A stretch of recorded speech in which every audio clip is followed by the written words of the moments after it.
104.5, 94.7, and 100.3 ESPN, which also happens to be the home of the Pelicans, which means that you hear our next guest quite a bit on there.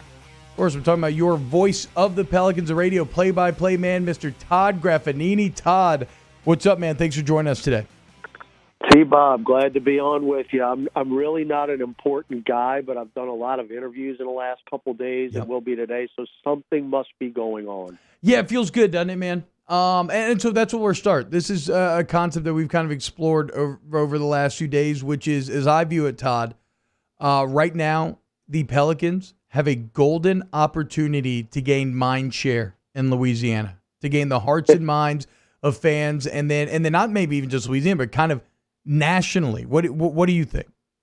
That's a great way to put it. I never thought about it that way, but yeah, obviously people here are starved for sports, and the Saints are literally just starting up, so there's not a whole lot to watch. There's not going to be any preseason games.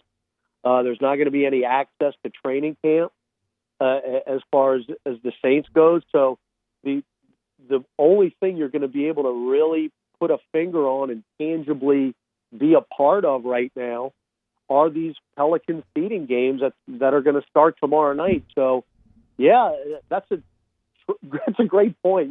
We've really got an opportunity right now to capture South Louisiana in a way that we haven't really had a chance to. And a lot of that will revolve around Zion, as a lot of this entire NBA bubble does.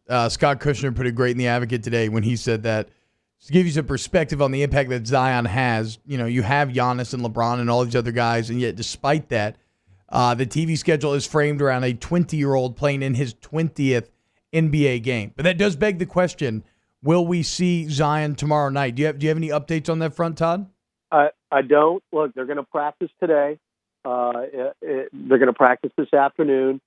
Zion actually is scheduled to talk to the media after Alvin Gentry. Coach Gentry talked last night after the workout that, Zion really didn't do any 5-on-5 stuff. He did 3-on-0 drills and 5-on-0 drills.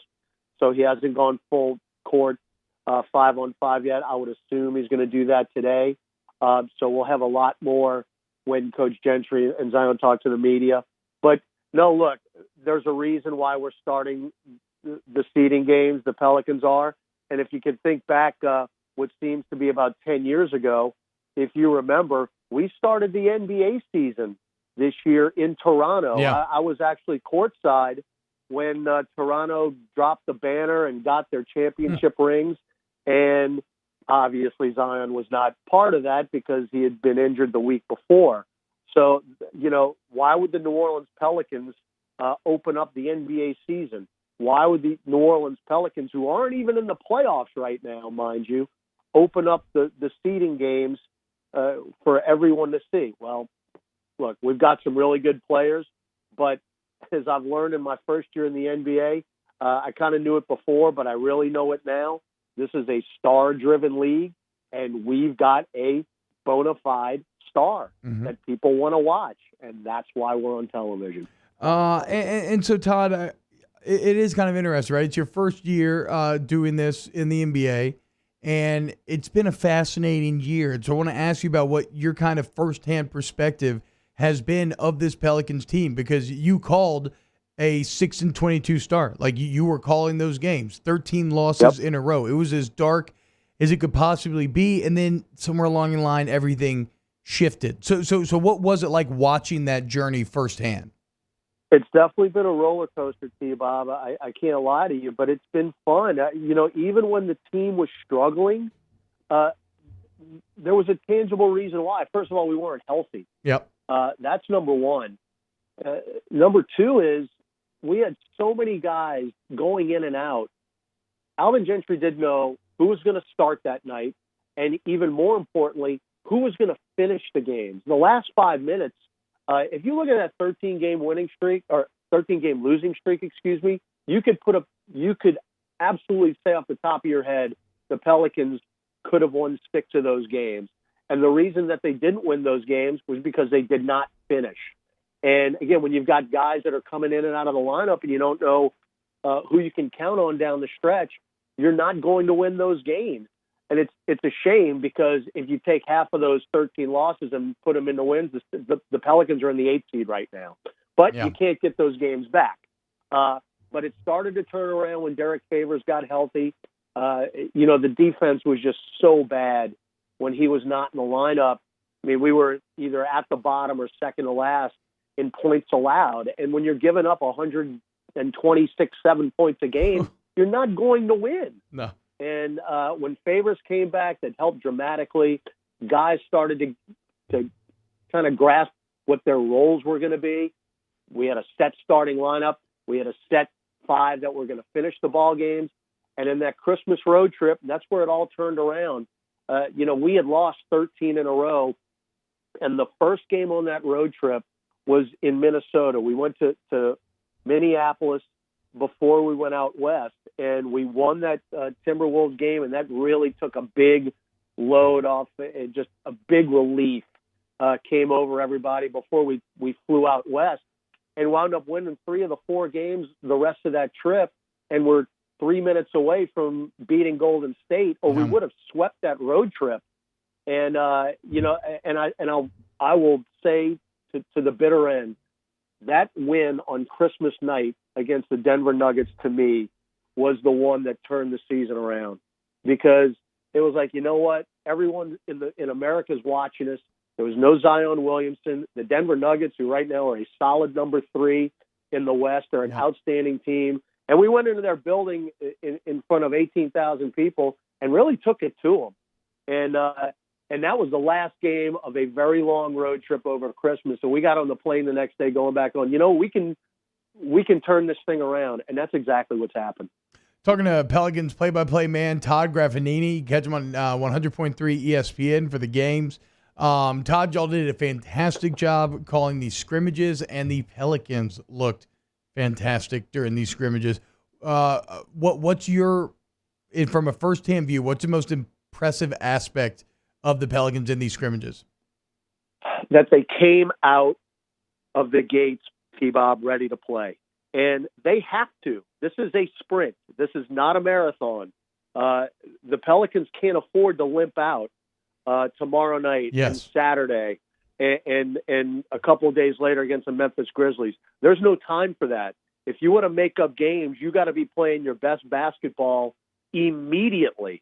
And I think the Pelicans took those scrimmages very seriously. And you could tell by the way that they played. None of those games, save the second half of the Milwaukee game, but those first 2 games really weren't even competitive. Yeah. The Pelicans just dominated Brooklyn, who now they were undermanned, but Brooklyn took Denver to the wire last night in a scrimmage. So, Brooklyn's got some players, and we saw the tall lineup for the Denver Nuggets, but that eventually faded away as the Pelicans bench has been playing outstanding in these 3 games. And then the impressive thing about the Milwaukee game, T-Bob, was if you look at the plus minuses, and, that's something that I kind of take with a grain of salt, but it is part of the NBA now, and it's part of the box score. Yep. Our bench, Frank Jackson and Jackson Hayes and Nikhil, they were in the plus 20s.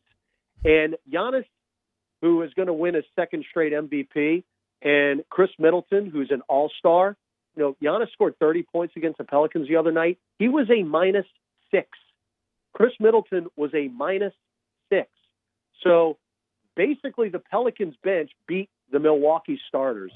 And that's because the Pelicans starting lineup were all minuses. Yeah. So that tells you something. I think I think it's going to be fascinating to watch, D-Bob, because Alvin Gentry's got a lot of decisions to make about how he's going to do the rotations for these games. When you get into these seeding games, and they're really mini playoff games for the Pelicans, you usually get to an 8-9 man rotation, and that's the way it was right before the hiatus. We were pretty much down to 8-9 guys, and JJ Redick had missed the 2 weeks prior with a hamstring, but it was a very short rotation.